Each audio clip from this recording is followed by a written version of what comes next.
বস্ত্র, আপনার টুপি, আপনার জামা সব হলো অবৈধ সম্পদের। এজন্য সুদখোরের দোয়া কবুল হয় না, সুদখোরের কোনো কিছু কবুল হয় না। আর আমরা যখন সুদকে হালুয়া রুটি যেটা প্রিয় বানায় ফেলেছি।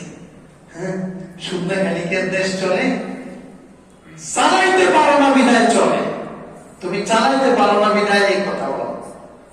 সুদবিহীন দেশ চলবে। সুদ খাওয়া কি কি মুস্তাহাব না হারাম? হারাম। হারাম। মানে সুদ খান না খান আগে বলেন সুদ খাওয়া হারাম। যিনি ব্যাংকে চাকরি করেন ঘরে বড় করে লিখে দেন সুদী ব্যাংকে চাকরি করা হারাম, লিখে দেন। তাহলে আপনার মধ্যে গুনাহের একটা কি আসবে, ফিলিংস তৈরি হবে। এখন তাহলে আমাদের দেশে দেখেন মসজিদের সভাপতি কি হয়? সবচেয়ে বড় সুদখোর যে মসজিদের সভাপতি। এই কথা যদি আপনি বলেন, আমরা তো চাকরি করি ক্ষতি করি না।